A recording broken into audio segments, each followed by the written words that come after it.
I can say to my new Samsung Galaxy S25 Ultra, hey, find a keto-friendly restaurant nearby and text it to Beth and Steve. And it does, without me lifting a finger. So I can get in more squats anywhere I can. 1, 2, 3. Will that be cash or credit? Credit. 4. Galaxy S25 Ultra, the AI companion that does the heavy lifting so you can do you. Get yours at Samsung.com. Compatible with select apps. Requires Google Gemini account. Results may vary based on input. Check responses for accuracy.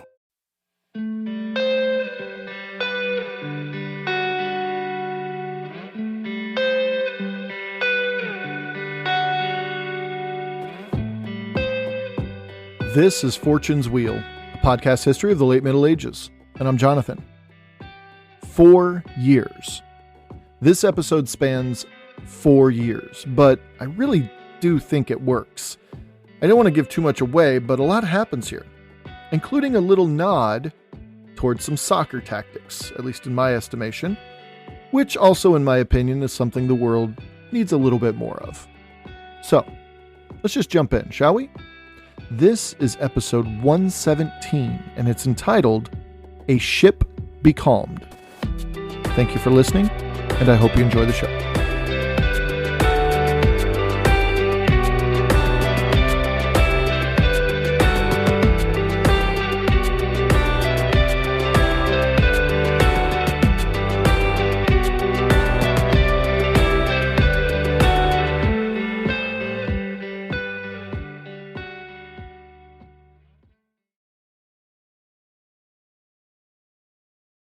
Upon Duke Robert's return to Apulia, as I alluded to on the last episode, the new national pastime of southern Italians rebelling against Robert's rule kicked off. But this time it was different. This wasn't just a revolt of some peasants. It wasn't even an uprising of the peasantry, stoked on by Byzantine words and coin. Not necessarily.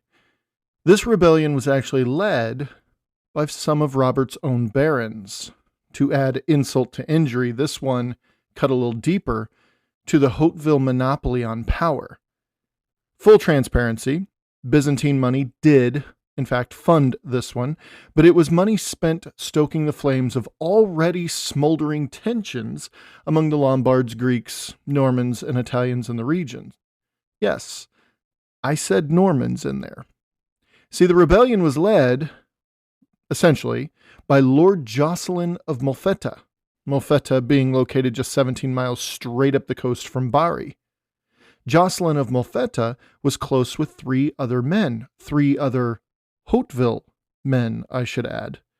Being such close proximity to Bari, Jocelyn no doubt had easy access to Byzantine influence and coin, so all he needed was a pretense for rebellion in order to gain access to that good old-fashioned Byzantine influence and coin. The pretense had been put into place roughly a decade earlier, when Robert Guiscard first took the reins in southern Italy after the death of his older brother, Humphrey de Hauteville.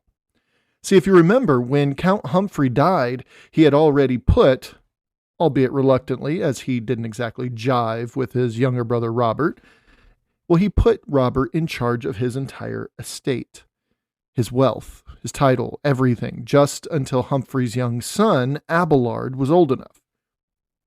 Before Humphrey's body was cold, it seems, Robert Guiscard lived up to his deceitful nickname and outright stole all Humphrey had him promised to keep safe for Abelard until Abelard hit majority.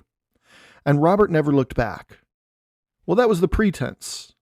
Now, it was 1064, and Abelard had in fact hit his majority, and then some. Young Abelard had come collecting, and with him was Lord Jocelyn of Molfetta. Wrangling 2 of his cousins, Abelard had a team of 4 rather dangerous Apulian barons. Back this up with Byzantine money and guidance, and Duke Robert returned to a rather dangerous affront to his power. Again, this whole thing stemmed from Robert's devious past deeds toward his own blood.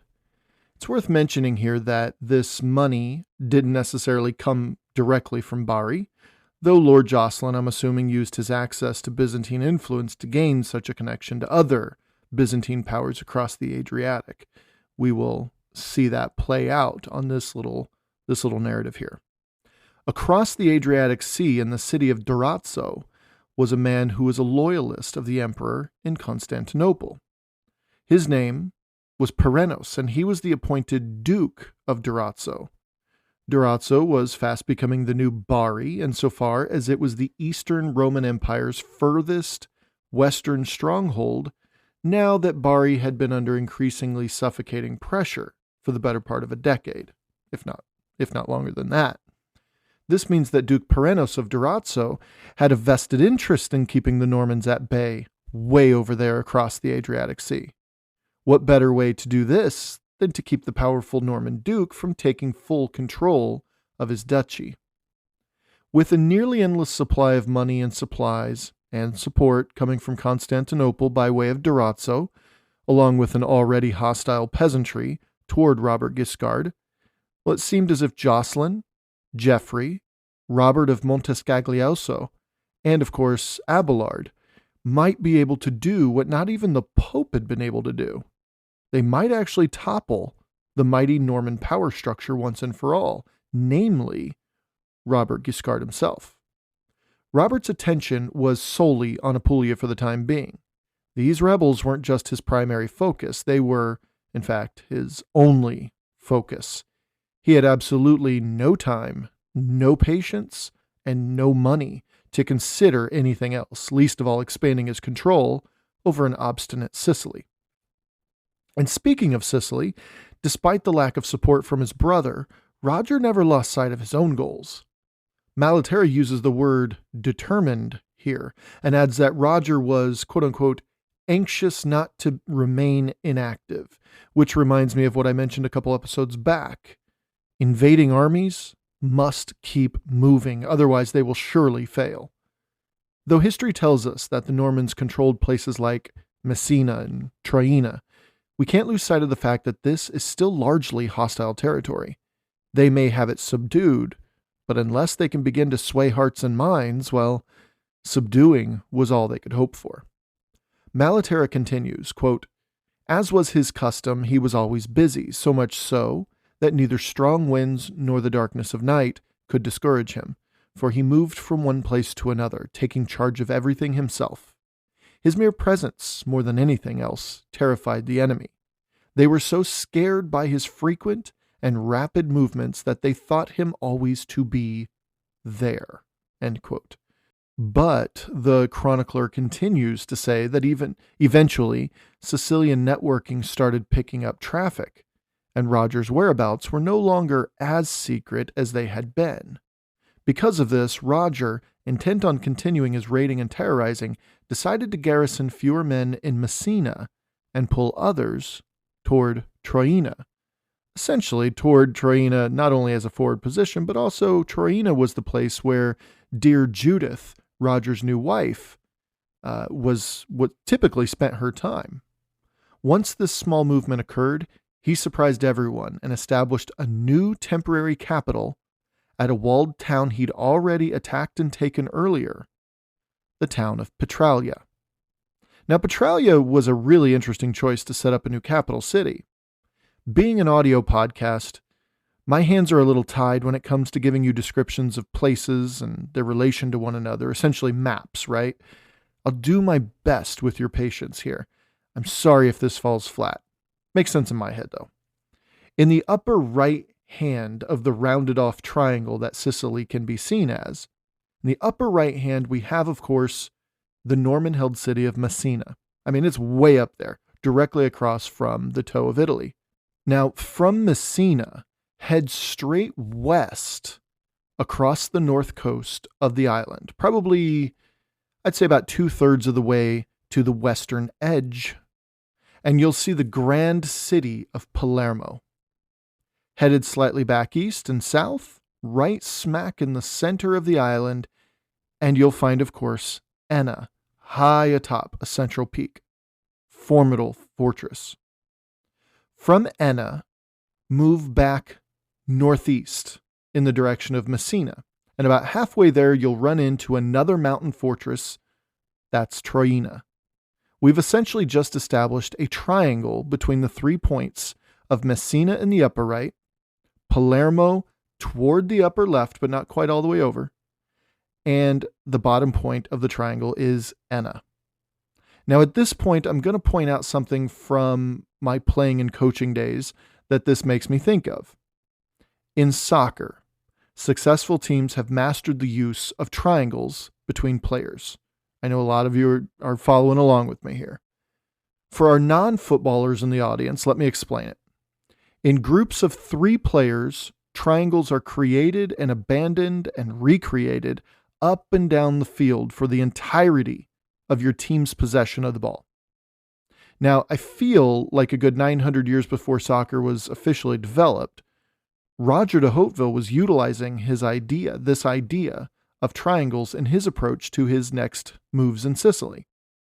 In soccer, triangles are essentially player relationships that maximize the fewer resources available and dominate small spaces. In Sicily, when Roger moved his capital to Petralia, he created another triangle to maximize the small area in the north and the northeast of Sicily that were more or less under his domain. Now, just like soccer, you create triangles and you abandon them almost as quickly if you find the defenses onto your plan. That's the ebb and flow nature of the game, the beautiful game. And whether we've connected it or not, it's also the ebb and flow nature of warfare and conquest as well. See, we've seen Roger on a few occasions push through toward Enna, only to come up empty. Cutting Sicily in half and controlling its mighty central fortress is a great game plan, but like untold plays in soccer, it just didn't work out.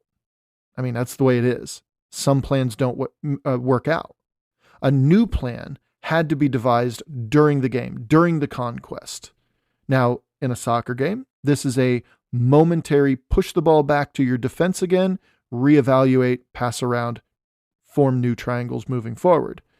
Obviously, in warfare and conquest, it's more than just momentary like that. But I think the metaphor still holds. Roger's new plan consisted of utilizing his few men and resources after the Battle of Cirami in 1063 to, take the countryside piecemeal. However, his older brother wanted to go for the jugular all of a sudden and subsequently botched his Hail Mary against Palermo earlier that year, 1064. Now, with Robert back in Apulia as of fall of 1064, Roger was now able to resume his original plan of taking the land piece by piece. And Roger's first couple triangles, as I've already laid out, were actually already set.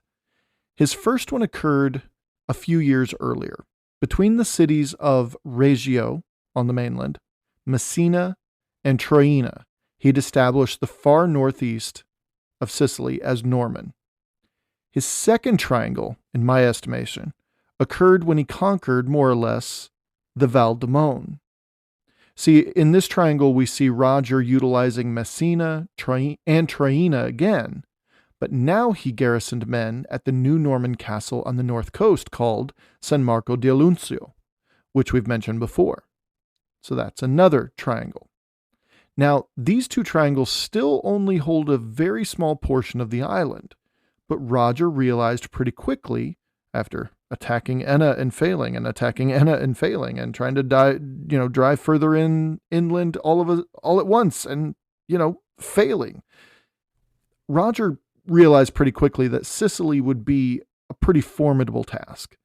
Piecemeal had to be the name of the game, despite all the amazing battlefield victories he was piling up recently. His next triangle would stay north of Mount Etna and north of Enna. He would continue his harassment of the island, cutting deep gouges through to its western coastlines, but conquering would be a much, much slower affair. This next triangle is the one that incorporates the city of Petralia. So where's Petralia? Okay, go with me again. Picture the bigger triangle between Messina, Palermo, and Enna. Troina is halfway between Enna and Messina. So that pushes the triangle inland. So now the triangle has become Troina, Enna, and Palermo. Right? But again, as far as Palermo and as far as Enna, they still weren't really Roger's territory. They were still largely Muslim, Sicilian, right?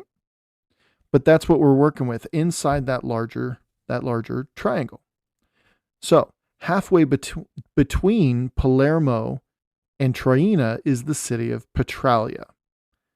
The new triangle Roger seeks to control consists of, it's inside more, Traina, Petralia, and San Marco di Luncio. Petralia wasn't just helping to maintain a point further west than Roger had controlled so far. It was also a forward outpost with which to terrorize and unsettle the lands around Palermo. By moving to Petralia, he showed his hand to the enemy. The problem was, no one really knew if it was Palermo he was after, or if it was still Enna. He could be slowly pushing toward Palermo, or he could be trying to surround Enna in order to weaken its supply chains and hopefully collapse it at some point. At the end of the day, Roger was making it clear that he was a patient conqueror and that he was beginning with the northern coast of Sicily. But with Robert Guiscard struggling back in Apulia, like legit struggling with this particular rebellion, Roger was pretty much on his own. Petralia certainly gave the appearance that Roger was leaning on his front foot, but in reality, Roger was flat broke. I mean, like when the Duke needed money, you gave your Duke money. And when the Duke needed soldiers, you gave him soldiers. Supplies, horses, it was all the same story. When your Duke needed something, that's the agreement. You give it to him. Roger's lines quickly thinned because his Duke needed all of it. And this put his recent advancements into Sicily in serious jeopardy. And if he were to backtrack, then the Saracens would catch wind of something being amiss. And this would be Roger's story for the next few years, unfortunately for him. And to top it all off, the steady stream of Normans and Franks heading south to southern Italy to join the thousands of others to have trekked there in the previous decades seeking wealth and glory and land, well, this stream dried up almost instantly in 1066. Sound familiar? As the Duke of Normandy himself called any and all mercenaries to join him as he sailed for England. The impact on southern Italy and Sicily was glaringly obvious during this time. The Norman conquest of England effectively pressed pause on any further movements into Sicily. It's as simple as that. Roger was in a tremendously dangerous holding pattern, one that he had to keep secret, otherwise his enemies may pounce. Norwich writes, referring to the span of years of 1064 to 1068, quote, "For 4 years, like a ship becalmed, the Norman army in Sicily lay isolated and powerless, all its momentum gone. No pitched battles are recorded, no new conquests, no significant advances. For tales of Norman achievement over this period, we must look to Northern Europe, to the beaches of Kent and the field of Hastings. Where the Normans in Sicily were concerned, the years around 1066 were among the dullest in their history." End quote. Yeah, that's pretty much that. That was Roger's situation between the end of 1064 and early 1068. His hands were absolutely tied. He remained in Sicily for just about all of those 4 years, and he no doubt enjoyed the stories of daring and victory from up north. But he wanted to end his own drought. He wanted to get back to work. Given his meager numbers, he still put pressure on his Saracen enemies. But they were really just harassing raids on the countryside. Again, if he failed to give the appearance of strength and confidence, then the Saracens would surely sniff out Roger's problems. He needed to keep the locals on their back feet. He nickel and dimed his enemies, stealing here, pillaging this village, burning those fields, capturing these unfortunate merchants on the road and selling them for profit.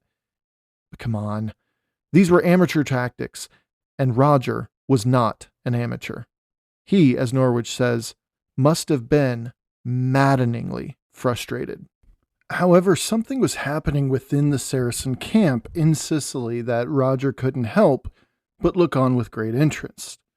Do you remember all of those North African mercenaries that flooded into Sicily after Ibn al-Hawas and other Sicilian leaders had asked for Zirid help from the mainland way back in about 1053? Well, they kept flooding in, like all these years. It's a decade now. Like the flood never really stopped as of 1065. And now, Zirid leadership back in North Africa, well, it was causing some structural upheavals among Saracen elite. I mentioned this on the last episode. So here's a question to consider. If Roger was stretched to the breaking point with a severe lack of manpower, horses, supplies, and money, how in the world did he ever hang on long enough to see that 1064 to 1068 period through? Your answer lies in what was happening with this flood of Zirids and Berber mercenaries. For these 4 years or so, Roger and his Normans were merely afterthoughts, if you can believe it. Norwich calls the Saracens during this time now, quote-unquote, hopelessly divided. If Roger could rest on anything, it was this. So the principal Muslim leaders back in 1063 at Cherami began with Emir Ibn al-Hawas of Enna as the architect of the Cherami disaster. Under him were two prominent and battle-tested Zirid princes. The eldest was named Ayub and the other Ali. I also mentioned this on the last episode. After Cherami, these two brothers, absolutely humiliated, rose up against al-Hawas after al-Hawas pointed out the growing Berber and Zirid presence on the island, and how that wasn't exactly in the best interest of Sicilians. This devolved into a Muslim civil war within Sicily, while Roger prayed no one would notice him over there in the corner, trying to stay out of sight. This was around 1065 to 1066 when it all came to a head. So, follow me here. Let's jump quickly back over to Apulia and Duke Robert Guiscard and his Byzantine-backed rebellion. We're going to put the whole Muslim civil war on hold for a moment. While Ayub led a revolt against al-Hawas back in Sicily in the year 1066, a fresh batch of the feared Varangian Guard arrived in Bari to help Abelard de Hauteville against Uncle Robert. When I alluded to Abelard's revolt as a serious threat to Guiscard's rule, I wasn't kidding. Constantine X Ducas, ever the scholar emperor, at least recognized Duke Robert for the threat he was, and sent what and who he could to Apulia. With these Varangians leading the way, not only was Bari reinforced, but the Greeks actually recaptured the two most prominent ports in southern Apulia, Brindisi and Taranto. Hey, fun fact, by the way. I'm totally throwing off the narrative, but I don't care. Fun fact, Taranto was actually named after the Sicilian tarantula, the same spider that terrorized Guiscard's men back on the last episode. That means absolutely nothing in the grand narrative here, but I found it interesting. Now, back to it. So Bari, Brindisi, and Taranto, Durazzo across the Adriatic. Don't look now, but the Byzantines might be making their reemergence back on the Italian peninsula. Robert had to have been sweating things at this point. Keep in mind what we said about Roger suffering in 1066 from the drought of Normans heading south. Well, that drought first affected Duke Robert Guiscard. So whoever did come south, well, there's absolutely no way that those newbies made it past the Duke and his own war effort. What had once been a decades-long fire hose of knights became a mere trickle for Duke Robert, meaning Roger really did suffer from a drought. That year was an absolute wild one for Norman nation around Europe, as we know. All of this in southern Italy and Sicily was one thing, but obviously nothing would or could eclipse what Duke William had done up north, where Robert and Roger had been the golden children of the popes up to September of 1066. That title immediately shifted to William, where William was wearing the crown of the quote-unquote northern jewel that was the Kingdom of England. Count Roger was forced to stand by and watch the Muslims fight amongst themselves, and the unstoppable Robert Guiscard was losing ground to his vengeful young nephew, whom he'd spurned a decade earlier.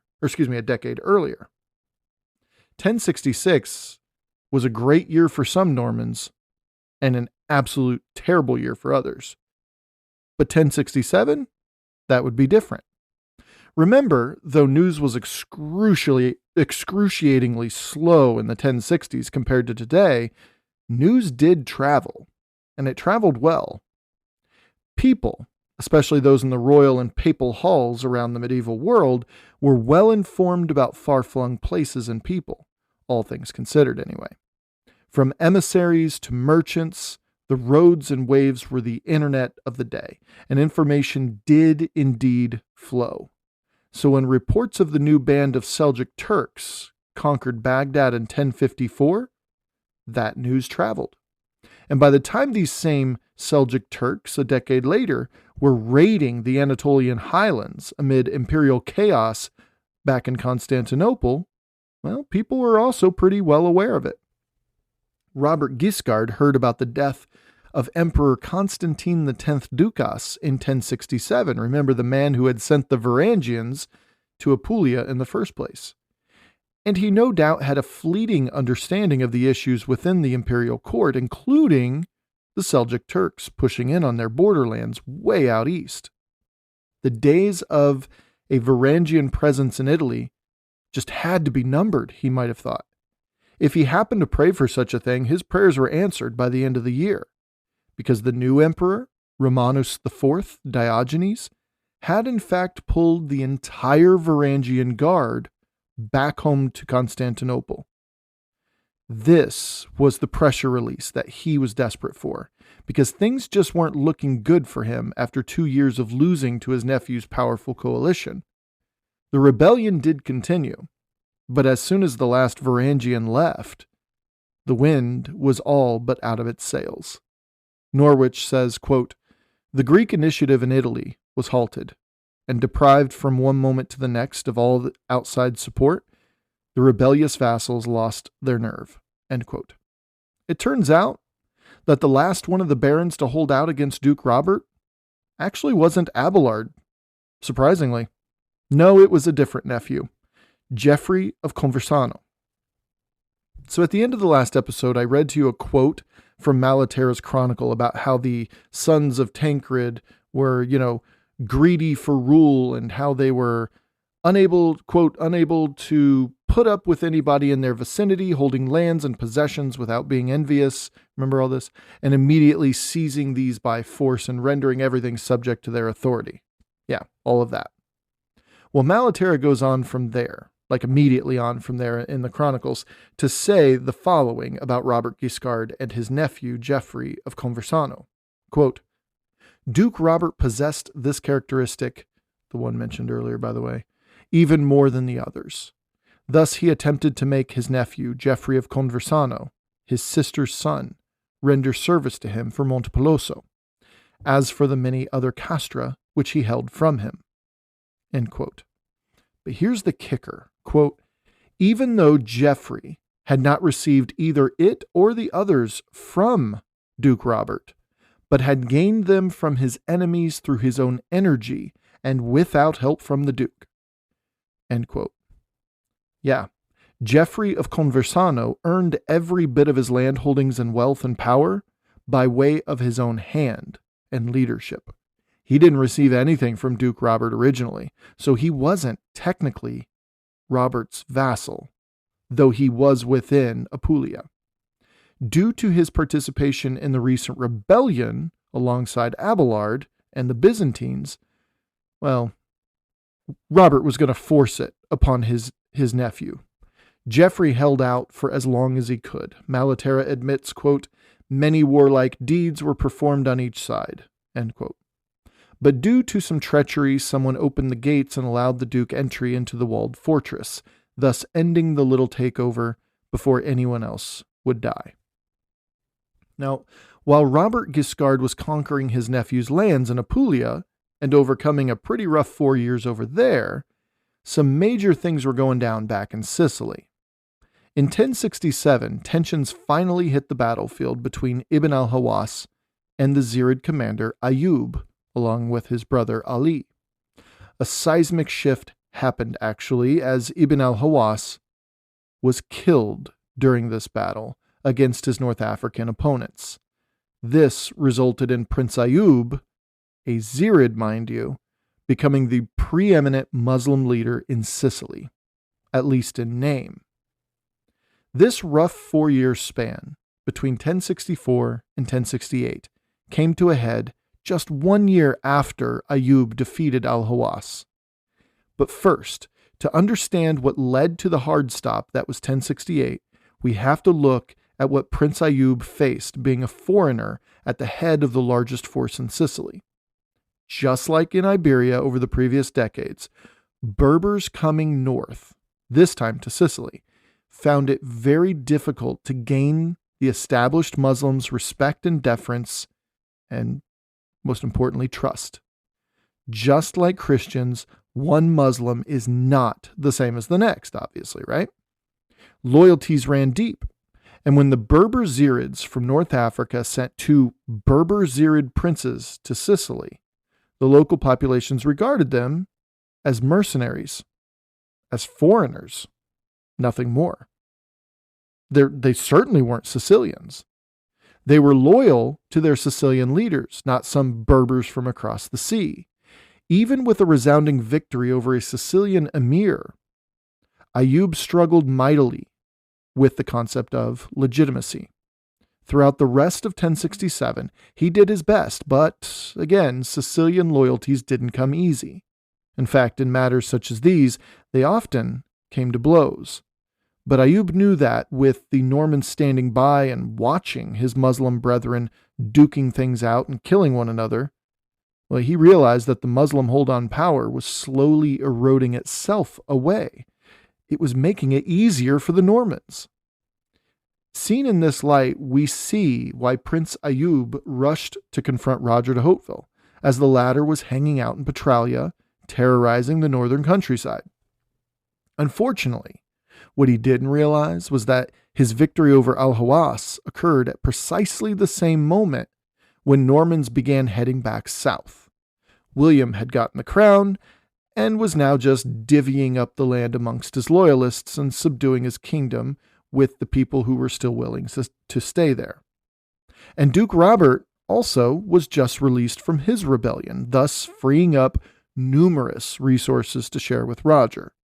If he had caught on to the Norman predicament over the previous few years, he caught on too late. Either way, in order for Ayub to gain full support in Sicily, he would need to make a statement. He would need to prove himself to all the Saracens. Besides, Ayub was a proud man, and he never forgot the devastating humiliation he suffered under al-Hawas at the Battle of Cherami. Revenge on Robert couldn't have been far from Ayub's mind. One summer morning, Roger was on one of his many raids across northern Sicily, this time just south of Palermo, literally about 15-16 miles south. He had a few hundred men with him as a show of force, but it wasn't anything too serious. Again, it was just another raiding party. But as he approached the town of Missil Mary, his road was blocked by the largest Muslim assembly against the Normans since the Battle of Cherami 5 years earlier. This no doubt caught Roger by complete surprise. That's not something Roger was used to, by the way. Now, Missil Mary, translated from Arabic as town of the emir, was mere, like I said, miles from Palermo, 16 to be exact. Yeah, Roger was really pushing things that summer morning. He was quite deep toward Palermo. What's more was that not only was he deep into hostile enemy territory, but also the Muslim army in Roger's way, it was already brought up in complete formation and ready for battle. Prince Ayub overseeing it all, right smack in the middle. Roger was simply not prepared. There's just no other way to put that. This had the makings of an absolute tragedy for the Normans in Sicily. And as we know, here is where Malataris shines, so I'll let him describe the scene. He said, quote, The count saw them from afar and roared his defiance. He gathered all his men together in a body and, laughing the while, said to them, "You noblemen born of noble ancestors, fortune favors you, for the booty which you have long been seeking is now put in front of you, saving you further labor and tiresome travel to secure it.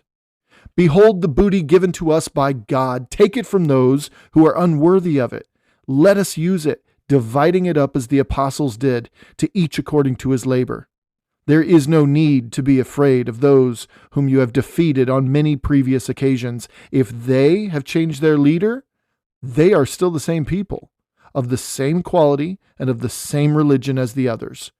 Our God, however, also remains immutable. And if our trust in our faith does not waver, then neither will he change his decision to help us to victory."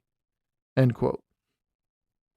And with this rousing speech, Roger, as he was famously capable of doing, on the spot divided his men up into lines and ordered a charge on the much larger army. And it was he, Roger, who led the entire charge.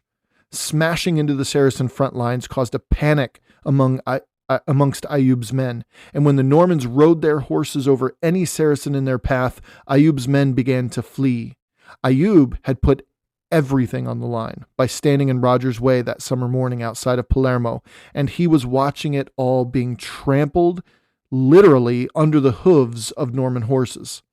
As Muslims scattered in all directions, Roger ordered his men right then and there to send a message to every Saracen on the island that he and his Normans would not give up until the island was theirs. And he sent this message by ordering his men to run down every single Saracen fleeing that battlefield. Roger, it seems, was feeling a little pent up, if you know what I mean. Malaterra tells us, quote, "There were hardly any survivors from that great multitude to carry back the news of the disaster to Palermo." End quote. The Battle of Misselmeri, as it came to be known, was yet another resounding Norman victory, this time over a predominantly North African army led by a North African prince. Roger had proven himself a serious threat to Sicilian Muslim rule already, but he doubled down on him being a threat to any and to every enemy who opposed him. And it was high time he let everyone know about it too, if they weren't already aware. And he thought, let's start with Palermo. Let's let them know about it first. After scouring the battlefield and the empty Saracen encampments, he captured a massive number of pigeons. See, it was well known that Saracens brought carrier pigeons with them whenever they went on campaign or across the sea to either act as a delegation or even to raid the Italian coastlines, Roger decided to use these pigeons after the battle in a rather unique and horrifying, to be quite honest, way.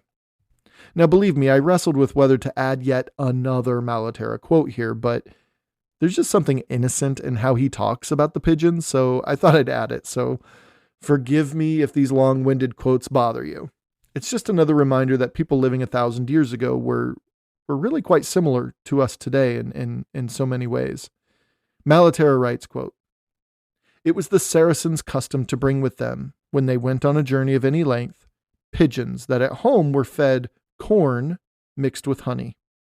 The male birds were kept in cages, and when there was some change of fortune which they wished to make known at home, they wrote the news down on pieces of parchment, which they hung around the birds' necks or under their wings. They then let the birds loose, and the latter would hurry home bringing the news of what had happened to their absent friends and whether they were successful. The little birds could not read, but would hurry home, bringing the parchments with their messages, in search of the sweet honeyed grains on which they were so often fed." End quote. No kidding, Malaterra. Birds couldn't read, huh? So there's something endearing about some of these medieval writings, but Malaterra abruptly takes a turn for the macabre at this point. He says, quote, "The Count captured the cages with these birds along with the rest of the spoils. Dipping the parchments in Saracen blood, He released the birds and thus informed the Palermitans of the misfortune which had occurred. The whole city was thunderstruck. The tearful voices of women and children rent the air and rose to the heavens. Our people rejoiced. Theirs brought forth sadness." End quote. So we'll end this episode with that. It's with a pretty mixed bag of emotions, that's for sure. The Battle of Sicily in 1068 was many things. It was a kick in the pants, reigniting Roger's dreams in Sicily. It was another massive collapse of Muslim supremacy on the island. And it was also a marker for the immediate downfall for a Zirid prince named Ayyub, who, in retrospect, had some promise to bring Sicily to heel under Muslim rulership. But I want to point out that Roger didn't win at Sicily and stay in Sicily. Remember that whole thing about soccer triangles? It'd be cool if every time the ball is played forward that the forward position holds that position. But as I mentioned earlier, sometimes a ball is passed forward. The player assesses the situation, on the spot within a second, feel things out. And then the player decides to pass the ball back to the rear position of the triangle. See, that ball may have been a good ball, and that forward position may have highlighted a weak point in the defense. But sometimes pulling back in order to exploit the weak point again later to maximize your opportunities, well, sometimes that's the better strategy. It's the strategy of patience. Basically, Roger sniffed out a weakness in Sicily.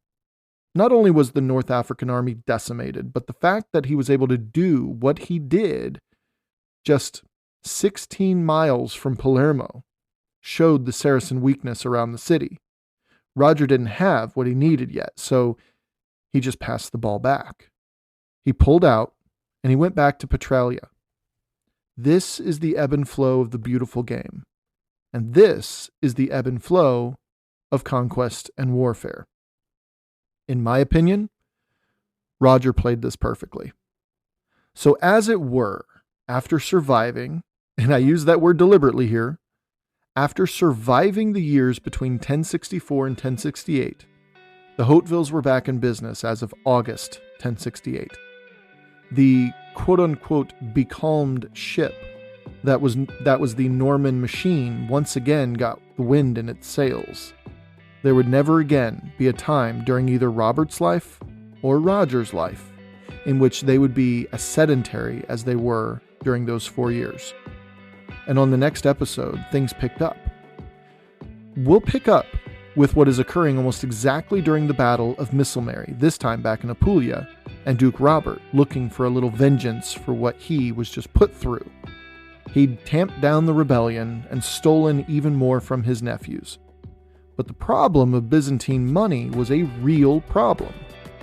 And currently the Eastern Roman Empire, thanks to the work of the Varangians over the previous couple years, well, they still held Brindisi and Taranto in southern Apulia. But the one thorn in his side, all of these years, the source of all of his troubles, was the port city of Bari, the western outpost of the Byzantine Empire for some 500 years at this point. In August of 1068, Robert Guiscard squinted his eyes toward the city of Bari, and, I'm getting carried away, so I'm going to stop it right there. On the next episode, we'll see what Robert has planned for the city of Bari, and I can't wait to tell you about it.